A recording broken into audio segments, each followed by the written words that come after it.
Shalom, jumpa bersama saya Pendeta Andreas Isaknobatunis yang melayani di Jemaat Bikomi, salah satu jemaat di Klasis TTU.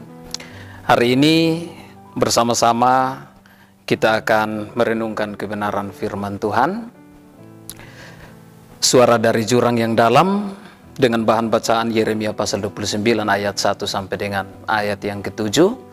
Dan kita akan merenungkannya di bawah terang tema panggilan untuk mensejahterakan bangsa. Sebelum kita merenungkan kebenaran firman Tuhan, saya ajak kita bersama-sama untuk berdoa, mohon tuntunan Roh Kudus. Mari kita berdoa.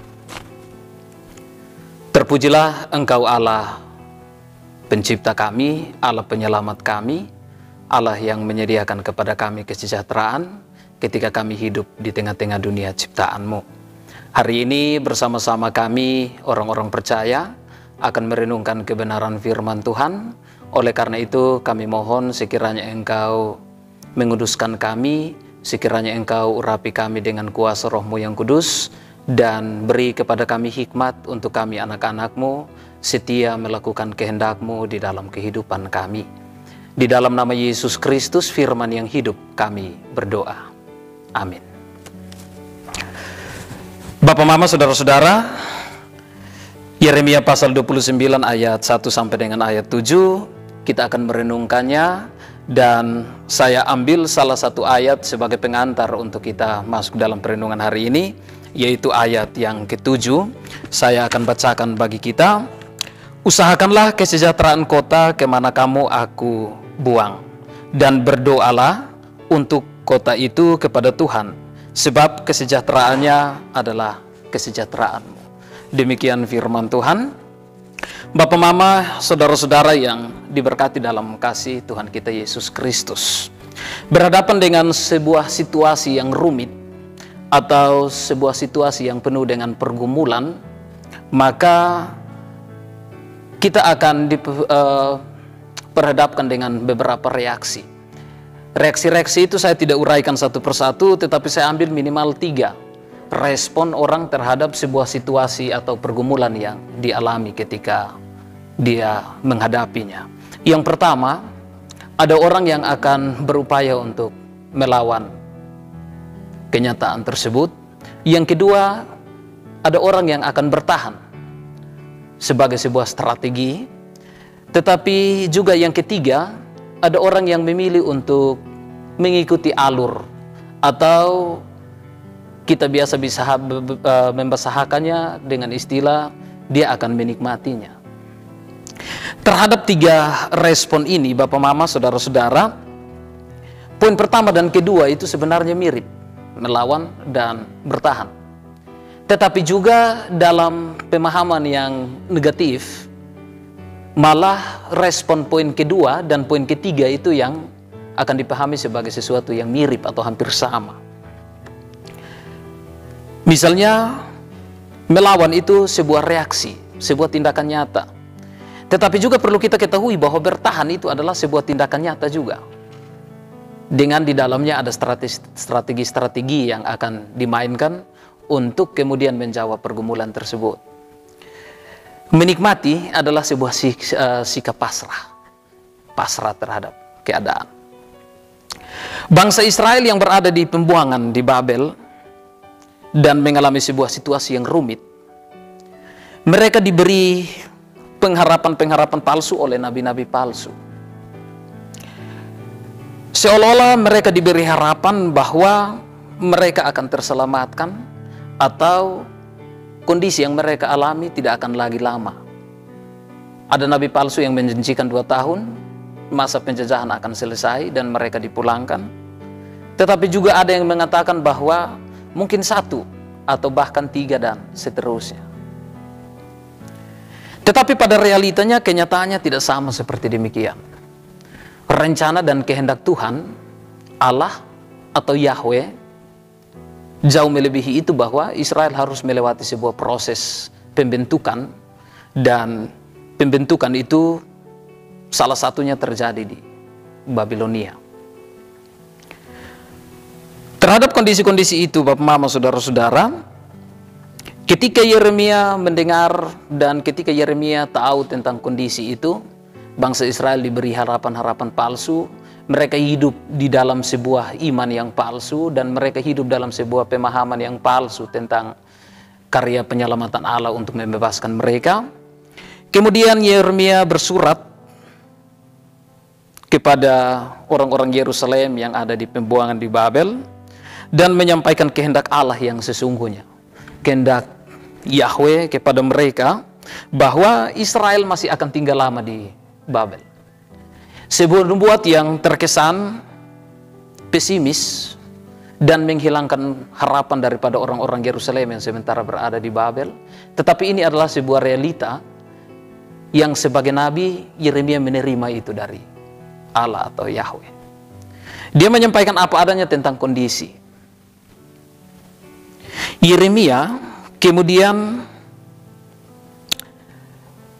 mengisyaratkan kepada bangsa Israel agar terhadap kondisi demikian mereka sebisa mungkin bertahan, tetapi tidak sekedar bertahan dengan sikap pasif atau tinggal diam, tetapi mereka bertahan dengan beberapa solusi yang Yeremia tawarkan untuk mereka kerjakan agar supaya mereka dapat menggenapi rencana Allah dalam kehidupan orang-orang di Yerusalem atau bangsa Israel pada umumnya.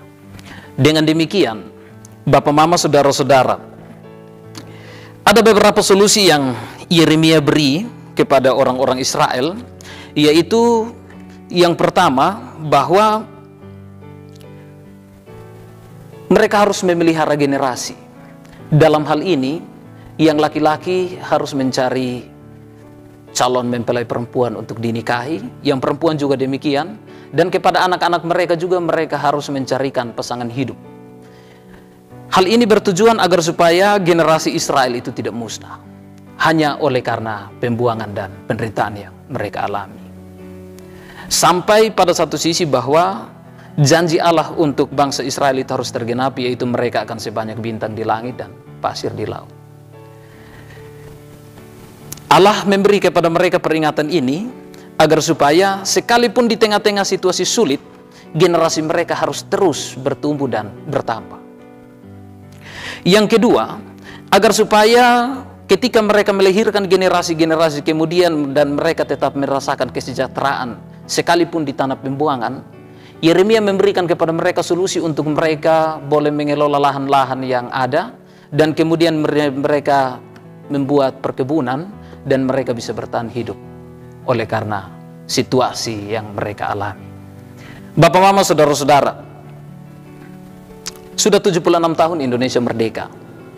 76 tahun Indonesia merdeka, dan hampir-hampir 2 tahun belakangan kita diperhadapkan dengan sebuah situasi yang mengekang akan seluruh kreativitas kita untuk mengelola dan mengembangkan kesejahteraan di bangsa ini. Tidak terkecuali pemerintah-pemerintah sebagai pemegang kebijakan. Hal ini memang sebuah situasi yang cukup rumit, berdampak pada segala aspek kehidupan, baik itu politik, ekonomi, pendidikan, kesehatan, dan lain sebagainya. Kita diperhadapkan dengan sebuah situasi yang cukup rumit. Tidak bisa dikelola hanya sekedar oleh 1 dan 2 orang. Untuk itu, apakah terhadap situasi seperti ini, pandemi yang kita alami, mungkinkah sebagai orang percaya kita berharap bahwa sekiranya mungkin segala sesuatu berlalu?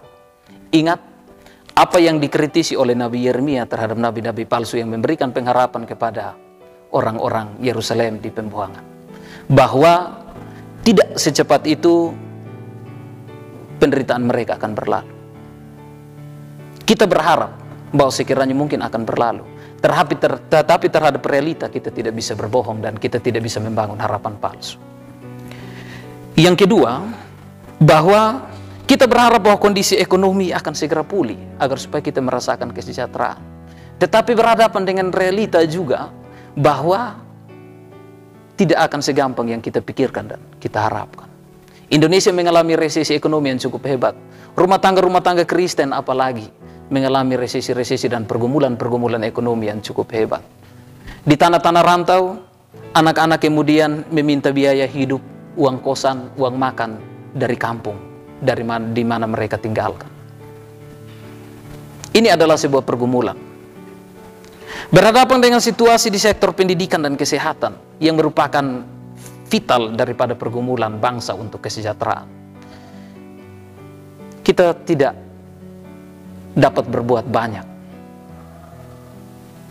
Seolah-olah generasi ke depan akan semakin sulit dalam berupaya untuk menggapai masa depan mereka yang penuh pengharapan. Terhadap strategi-strategi ini, Bapak, Mama, Saudara-saudara, kita tidak bisa tinggal diam untuk hanya menggantungkan harapan kepada pemerintah sebagai pengambil kebijakan. Kita semua punya tanggung jawab untuk menghadirkan kesejahteraan di tengah-tengah situasi sulit ini. Saya teringat akan sebuah pernyataan yang dikeluarkan oleh John F. Kennedy, mantan Presiden USA. Dia bilang bahwa jangan pernah tanyakan kepada negara apa yang sudah negara lakukan, tetapi tanyakan pada diri Anda apa yang sudah Anda lakukan untuk negara ini. Kita berhadapan dengan persoalan ini, banyak kritik yang kita berikan kepada pemerintah, banyak pengeluhan yang kita beri kepada pemerintah, banyak permintaan yang kita harapkan dari pemerintah. Tapi pernyataan khusus, yaitu apa yang sudah kita lakukan kepada bangsa ini untuk keluar dari pergumulan-pergumulan yang ada.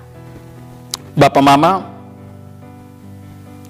terhadap segala sesuatu yang kita alami, mari kita tanamkan di dalam pemikiran kita sebagai warga negara yang baik, yang juga adalah anggota daripada keluarga Allah, bahwa kita punya tanggung jawab dan kewajiban yang sama untuk menghadirkan kesejahteraan.